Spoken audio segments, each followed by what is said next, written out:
ഒരു നടുവേള നമസ്കാരം. എൽസ 3യുടെ അപ്രതീക്ഷിതമായ അന്ത്യത്തിൽ വ്യസനിച്ചിരിക്കുന്നവർക്ക് വളരെ സന്തോഷകരമായ ഒരു കാര്യം. ഐറിന നമ്മുടെ തുറമുഖത്തേക്ക് യാത്ര പുറപ്പെട്ടു. ഏകദേശം ഇന്ന് പുലർച്ചെ 5:10 സിംഗപ്പൂരിൽ നിന്ന് തുവാസ് പോർട്ടിൽ നിന്ന് കഴിഞ്ഞ 3-4 ദിവസമായി ട്രാക്ക് ചെയ്യുന്നുണ്ടായിരുന്നു.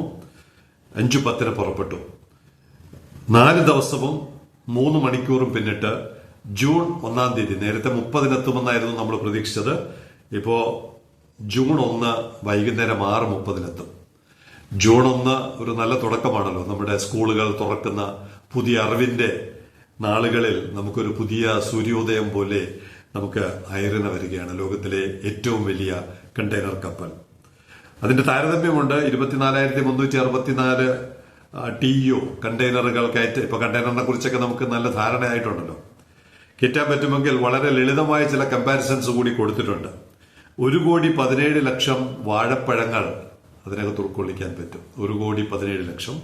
അതിന്റെ ഡെക്കിൽ മാത്രം ഏകദേശം 3000 കാറുകൾക്ക് പാർക്ക് ചെയ്യാം. നിരനിരയായിട്ട് പാർക്ക് ചെയ്താൽ 3000 കാറുകൾക്ക് പാർക്ക് ചെയ്യാൻ പറ്റുന്ന, ഇന്നുവരെ ഇറങ്ങിയിട്ടുള്ളതിൽ വെച്ച് ലോകത്തിലെ ഏറ്റവും വമ്പൻ കപ്പലാണ് MSC ഐറിന. 2023 നിർമ്മാണം. 399.99 മീറ്റർ നീളം, 61.33 മീറ്റർ വീതി. ഡെഡ് വെയ്റ്റ് കേവ് ഭാരം 2,81,456. ലൈബീരിയ ഫ്ലാഗ്ഡ് ആണ്. ഇപ്പൊ 16.2 മീറ്റർ ഡ്രാഫ്റ്റിലാണ് സഞ്ചരിച്ചുകൊണ്ടിരിക്കുന്നത്. വേഗത വളരെ കുറവാണ്. 6.7 നോട്ട് സ്പീഡാണ്. പരമാവധി വേഗതയും വളരെ കുറവാണ്. 7.9. ഇത്രയും ലോഡ് ഉള്ളത് കൊണ്ടായിരിക്കാം പരമാവധി വേഗതയും 7.9 നോട്ടാണ്. എന്തായാലും എൽസയുടെ ദുഃഖം അവസാനിപ്പിച്ചുകൊണ്ട്, ഒരിക്കലും ആ ദുഃഖം അവസാനിക്കില്ല, നമ്മുടെ ഒരു തീരാവേദന തന്നെയാണ് എൽസ. അതിനിടയ്ക്ക് വലിയ ഒരു സന്തോഷം നൽകിക്കൊണ്ട് കാത്തിരുന്ന MSC ഐറിന നമ്മുടെ ചാരത്തോട്ട് അടുത്തു വരികയാണ്.